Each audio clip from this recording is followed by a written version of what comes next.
शांति। 8 जुलाई 2024 प्रातः मुरली। ओम शांति। बाप दादा मधुबन। आज बाबा ने सुनाया, मीठे बच्चे, बाप समान अपकारियों पर भी उपकार करना सीखो, निंदक को भी अपना मित्र बनाओ। मीठे बच्चे, बाप समान अपकारियों पर भी उपकार करना सीखो, निंदक को भी अपना मित्र बनाओ। आज की मुरली से बाबा ने प्रश्न किया है, बाप की कौन सी दृष्टि पक्की है, तुम बच्चों को कौन सी पक्की करनी है। बाप की कौन सी दृष्टि पक्की है, तुम बच्चों को कौन सी पक्की करनी है। उत्तर, बाप की दृष्टि पक्की है कि जो भी आत्माएं हैं सब मेरे बच्चे हैं, इसलिए बच्चे बच्चे कहते रहते हैं। तुम कभी भी किसी को बच्चे बच्चे नहीं कह सकते हो। तुम्हें ये दृष्टि पक्की करनी है कि ये आत्मा हमारा भाई है।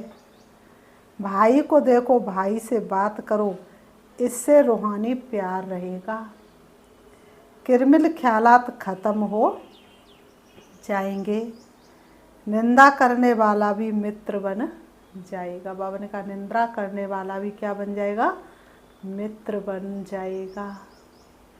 ओम शांति। रूहानी बाप बैठ समझाते हैं। रूहानी बाप का नाम क्या है, जरूर कहेंगे शिव। वह सबका रूहानी बाप है, उनको ही भगवान कहा जाता है। तुम बच्चों में भी नंबरवार पुरुषार्थ अनुसार समझते हैं। ये जो आकाशवाणी कहते, अब आकाशवाणी किसकी निकलती है, शिव बाबा की। इस मुख को आकाश तत्व कहा जाता है। आकाश के तत्व से वाणी तो सब मनुष्यों की निकलती है। जो भी सब आत्माएं हैं अपने अपने बाप को भूल गई हैं। अनेक प्रकार के गायन करते रहते हैं, जानते कुछ भी नहीं। गायन भी यहाँ करते हैं, सुख में तो कोई भी बाप को याद नहीं करते हैं। सभी कामनाएं वहाँ पूरी हो जाती हैं, यहाँ तो कामनाएं बहुत रहती हैं। बरसात नहीं होती तो यज्ञ रचते हैं। ऐसे नहीं कि सदैव यज्ञ करने से बरसात पड़ती है, नहीं, कहाँ फेमन पड़ता है। भले यज्ञ करते, परंतु यज्ञ करने से कुछ भी होता नहीं है। उनका भले यज्ञ करते, लेकिन यज्ञ करने से कुछ भी होता नहीं। ये तो ड्रामा है। आपते जो आनी है वह तो आती ही रहती हैं। कितने ढेर मनुष्य मरते, कितने जानवर आदि मरते हैं। कितने ढेर मनुष्य मरते हैं, कितने जानवर आदि मरते रहते हैं। मनुष्य कितने दुखी होते हैं। आज संसार में मनुष्य कितने दुखी होते हैं। क्या बरसात को बंद करने के लिए भी यज्ञ है। बाबा कहते हैं, क्या बरसात को बंद करने के लिए भी यज्ञ है। जब एकदम मूसलाधार बरसात होगी तो यज्ञ करेंगे। बाबा ने कहा, इन सब बातों को अभी तुम समझते और क्या जाने। इन बातों को और मनुष्य क्या जाने, तुम बच्चे अभी इन बातों को समझते हो। बाबा कहते, बाप खुद बैठ समझाते हैं। मनुष्य बाप की महिमा भी करते और गाली भी देते हैं। बंडर है बाबा की गिलानी कब से शुरू हुई, जब से रावण राज्य शुरू हुआ है। मुख्य गिलानी की है जो ईश्वर को सर्वव्यापी कहा है, इसी से ही गिर पड़े हैं। मनुष्य इसी से ही गिर पड़े हैं। गायन है, निंदा हमारी जो करे और मित्र हमारा सोई। अब सबसे जास्ती गिलानी किसने की है, तुम बच्चों ने। अब फिर मित्र भी तुम बनते हो। यूँ तो गिलानी सारी दुनिया करती है, उनमें भी नंबर 1 तुम हो, फिर तुम ही मित्र बनते हो। सबसे नज़दीक वाले मित्र बच्चे। बेहद का बाप कहते, हमारी निंदा तुम बच्चों ने की है। अपकारी भी तुम बच्चे बनते हो। ड्रामा कैसा बना हुआ है। यह है विचार सागर मंथन करने की बातें। विचार सागर मंथन का कितना अर्थ निकलता है। गायन भी है यदा यदा ही धर्मस्य गिलानी। जब जब धरती पर धर्म की गिलानी होती तब तब मैं आता हूँ। भारत की बात है, खेल देखो कैसा है। शिव जयंती अथवा शिवरात्रि भी मनाते, वास्तव में अवतार है एक। अवतार को भी ठिक्कर बित्तर में कह दिया है। अवतार है एक, लेकिन उसको भी ठिक्कर बित्तर में कह दिया है। बाप उलाना देते, गीता पाठी श्लोक पढ़ते, परंतु कहते हमको पता नहीं है। गीता पाठी श्लोक तो पढ़ते हैं, लेकिन कहते कि हमको कुछ भी पता नहीं है, नेति नेति कह देते हैं। बाबा ने कहा तुम ही प्यारे ते प्यारे बच्चे हो। कोई से भी बात करेंगे तो बच्चे बच्चे ही कहते रहेंगे। बाप की तो वह दृष्टि पक्की हो गई, सब आत्माएं हमारे बच्चे हैं। तुम्हारे में से एक भी नहीं होगा जिसके मुख से बच्चा अक्षर निकले। ये तो जानते हो कोई किस मर्तबे वाला है क्या? ये तो जानते हो कोई किस मर्तबे वाला है क्या है? सब आत्माएं हैं। कोई कौन से मर्तबे वाला है, कोई कौन से मर्तबे वाला है, तो सब आत्माएं ना। कोई ने मेहतर का शरीर धारण किया है, कोई ने फलाने का शरीर धारण किया है। आत्मा तो सबकी एक जैसी है ना, कर्मों के हिसाब से शरीर धारण करते हैं ना। बच्चे बच्चे कहने की आदत पड़ गई है। बाबा की नज़र में सब आत्माएं हैं। उनमें भी गरीब बहुत अच्छे लगते हैं जो भगवान के ऊपर कुर्बान जाते हैं, क्योंकि ड्रामा अनुसार उन्होंने बहुत गिलानी की है। अब फिर मेरे पास आ गए हैं। सिर्फ ये लक्ष्मी नारायण है जिनकी कभी गिलानी नहीं की जाती। श्री कृष्ण की भी बहुत गिलानी की है। बंडर है ना, भवन का बंडर है ना। श्री कृष्ण ही बड़ा बना तो उसकी गिलानी नहीं है। बाबा ने कहा श्री कृष्ण ही बड़ा बना तो उसकी गिलानी नहीं है। यह ज्ञान कितना अटपटा है। ऐसी गुहा बातें कोई समझ थोड़े ही सकते हैं। इसमें चाहिए सोने का बर्तन। वह याद की यात्रा से ही बन सकता है। यहाँ बैठे भी अर्थात याद थोड़े ही करते हैं। ये नहीं समझते कि हम छोटी आत्मा, याद भी बुद्धि से करना है। यह बुद्धि में आता नहीं है। छोटी सी आत्मा हुआ है, हमारा बाप भी है, टीचर भी है। ये बुद्धि में आना भी असंभव हो जाता। ये बात बुद्धि में आना भी क्या हो जाती है? असंभव हो जाता है। बाबा बाबा तो कहते हैं, दुख में सिमरण सब करते हैं, सुख में कोई नहीं करता। भगवान वाच है ना, दुख में सब याद करते, सुख में करे ना कोई। दरकारी नहीं याद करने की। यहाँ तो इतने दुख आपते याद आती हैं, याद करते हे भगवान रहम करो, कृपा करो। अब भी बच्चे बनते तो भी लिखते हैं कृपा करो।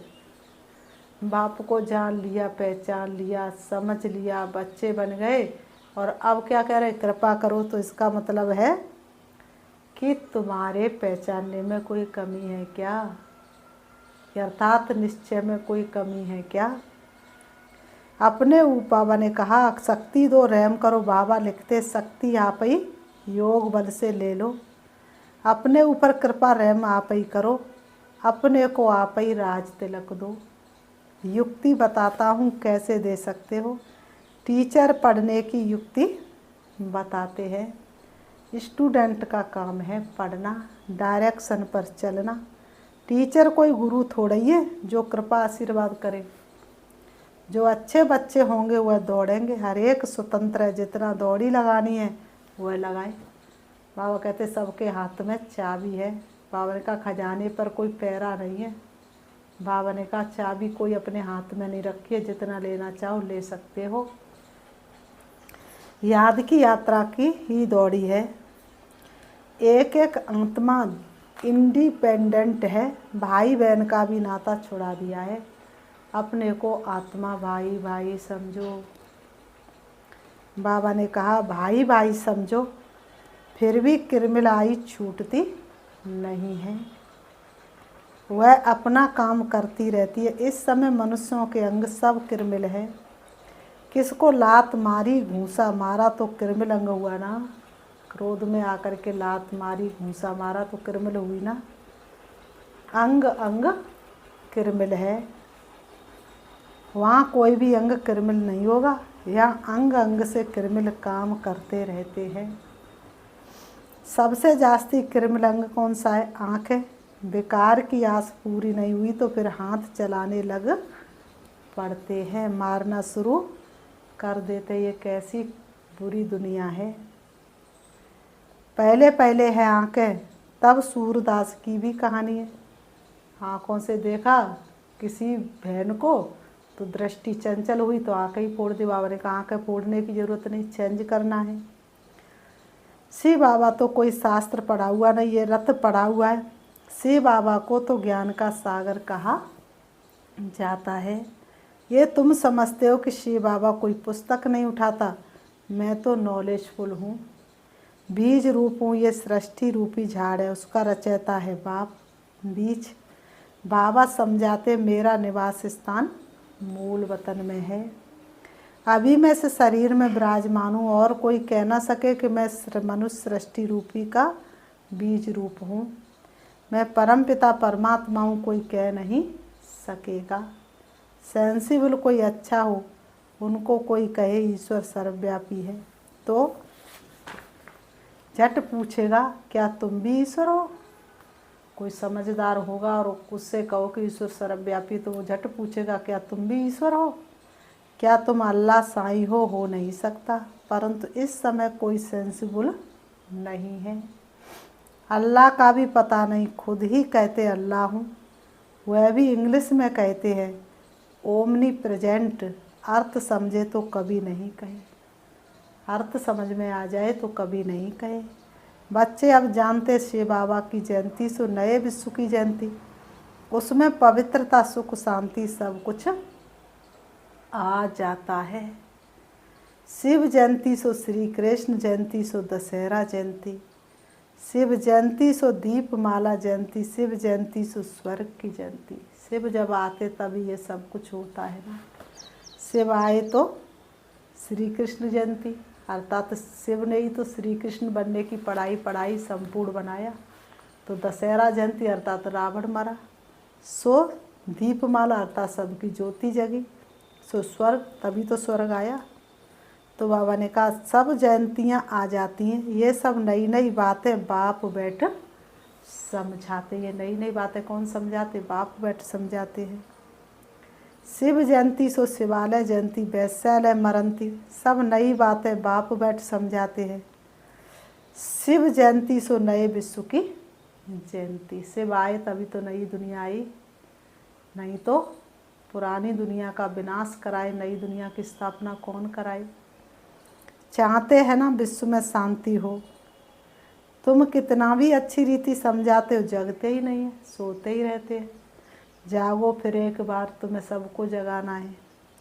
अज्ञान अंधेरे में सोए पड़े हैं ना, भक्ति करते सीढ़ी नीचे उतरते जाते हैं। बाप कहते मैं आकर सबकी सदगति करता हूँ, सबका मालिक एक, फिर क्यों बटा हुआ संसार है। सच पूछो तो सारी दुनिया अपना ही परिवार है।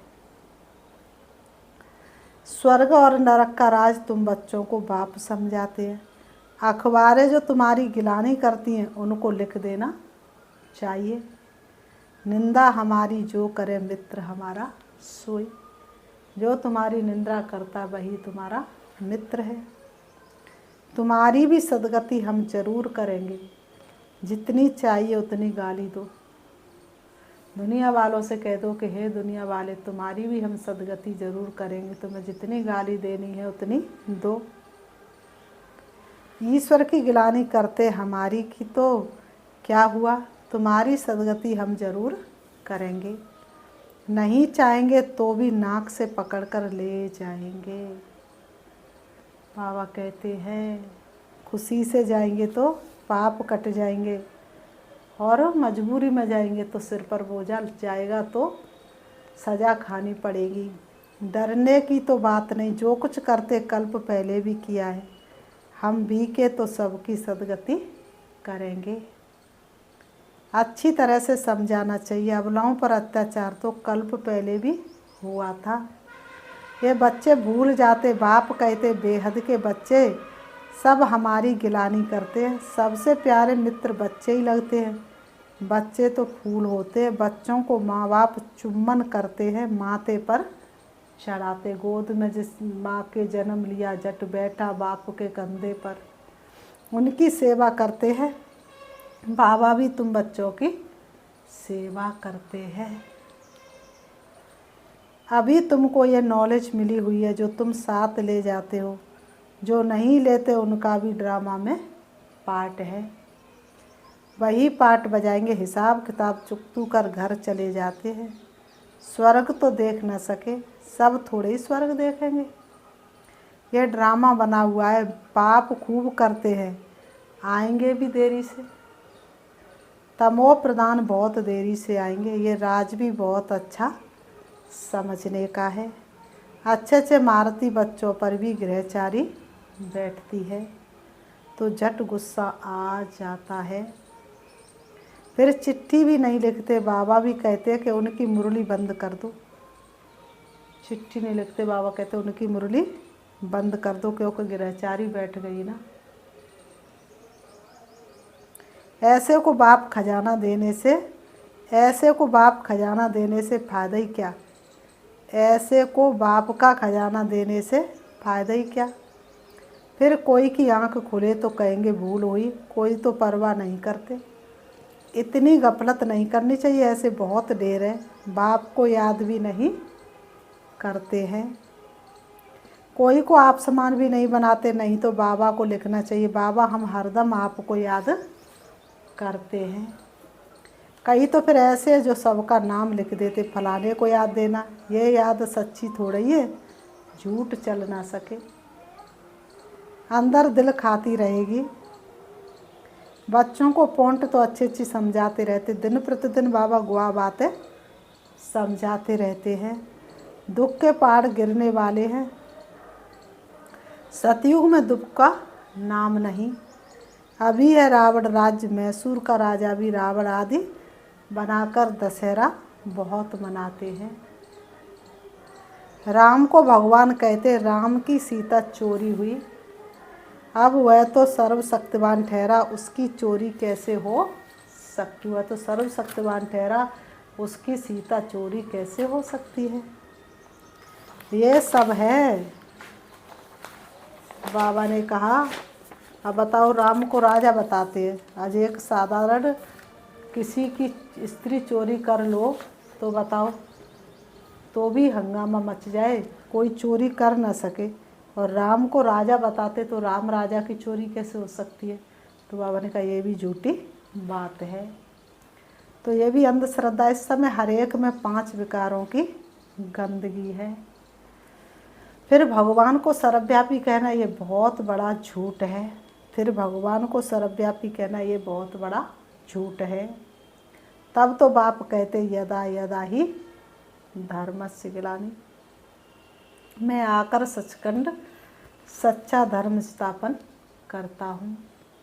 सचखंड सतयुग को झूठ खंड कलयुग को कहा जाता। सचखंड अर्थात हर बात सच, झूठ खंड अर्थात हर बात झूठ। अभी बाप झूठ खंड को सचखंड बनाते हैं। शिव बाबा आते और झूठ खंड को सचखंड बनाते। फिर बाबा कहते अच्छा मीठे मीठे सिकीलते बच्चों प्रति माता पिता बाप दादा का याद प्यार और गुड मॉर्निंग। रूहानी बाप की रूहानी बच्चों को नमस्ते। हम रूहानी बच्चों की रूहानी बाप दादा को याद प्यार और नमस्ते नमस्ते नमस्ते। धारणा के लिए मुख्य सार नंबर 1, इस गुहा व अटपटे ज्ञान को समझने के लिए बुद्धि को याद की यात्रा से सोने का बर्तन बनाना है। इस गुहा व अटपटे ज्ञान को समझने के लिए बुद्धि को याद की यात्रा से सोने का बर्तन बनाना है। याद की रेस करनी है। बाबा कहते याद की रेस करनी है। नंबर 2, बाप के डायरेक्शन पर चलकर पढ़ाई को ध्यान से पढ़कर अपने ऊपर आप ही कृपा व आशीर्वाद करनी है। अपने को रास्तलक देना है। निंदक को अपना मित्र समझ उनकी भी सदगति करनी है। निंदक को अपना मित्र समझ उनकी भी सदगति करनी है। आज की मुरली से वरदान है, ऊपर से अवतरित हो अवतार बन सेवा करने वाले साक्षात मूर्त भव। ऊपर से अवतरित हो अवतार बन सेवा करने वाले साक्षात मूर्त भव। स्पष्टीकरण है, जैसे बाप सेवा के लिए वतन से नीचे आते हैं, ऐसे हम भी सेवा के प्रति वतन से आए हैं। सोचो कि हम तो सेवा के लिए वतन से आए, बाकी इस दुनिया में ना हम किसी को जानते ना कोई हमको जानता है। ऐसे अनुभव कर सेवा करो तो सदा न्यारे और बाप समान विश्व के प्यारे बन जाएंगे। ऊपर से नीचे आना माना अवतार बन अवतरित होकर सेवा करना। सभी चाहते हैं कि अवतार आए और हमको साथ ले जाए। तो सच्चे अवतार आप हो जो सबको मुक्ति धाम में साथ ले जाएंगे। जब अवतार समझकर सेवा करेंगे तब साक्षात्कार मूर्त बनेंगे और अनेकों की इच्छाएं पूर्ण होंगी। और बाबा ने कहा अनेकों की इच्छाएं पूर्ण होंगी। आज की मुरली से स्लोगन है, आपको कोई अच्छा दे या बुरा, आप सबको स्नेह दो, सहयोग दो और रहम करो। आपको कोई अच्छा दे या बुरा, आप सबको स्नेह दो, सहयोग दो और रहम करो। अच्छा, ओम शांति। अभी हम बाबा को याद करते, जैसा कि बाबा ने बताया, सोचना है मैं अवतरित आत्मा हूँ। वास्तव में मैं अवतरित आत्मा हूँ, मैं अवतरित आत्मा हूँ, मैं अवतरित आत्मा हूँ। इस सृष्टि पर मेरा परमात्मा कार्य को पूरा करने के लिए अवतार हुआ है। ना मैं किसी को जानती ना कोई मुझे जानता है। मैं अवतरित आत्मा हूँ, मैं चमकती हुई ज्योति हूँ। मेरे पिता परमात्मा ज्योति बिंदु से परम धाम के रहने वाले, वो जब धरती पर आए उन्होंने हमें सत्य परिचय दिया। अब उनका सत्य परिचय देने के लिए मुझ आत्मा ने इस सृष्टि रंगमंच पर अवतार लिया है। सारे विश्व की आत्माएं मनुष्य तन में मेरे सामने है और मैं सबको बाप का परिचय दे रही हूँ। मुझे अनुभूति हो रही मैंने बाप का परिचय सबको दे दिया। सभी बाप का परिचय सुनकर खुश हो रहे हैं और परमात्मा शक्तियाँ ले रहे हैं। मेरा बाबा कह रहे हैं, मीठा बाबा कह रहे हैं। परमात्मा छत्र छाया के नीचे आ गए, किरणों के नीचे आ गए, भरपूर हो रहे हैं। परमात्मा संदेश पा करके वो अतीन्द्रिय सुख आनंद की अनुभूति कर रहे हैं, दुख अशांति से दूर हो रहे हैं। मैं आत्मा भी भरपूर हूँ, परमात्मा शक्तियों से भरपूर हूँ। बाप दादा का वरदानी हाथ हमेशा मेरे सिर पर रहता है। मैं आत्मा वरदानी मूर्त बन सबको वरदानों से भरपूर करा रही हूँ। ओम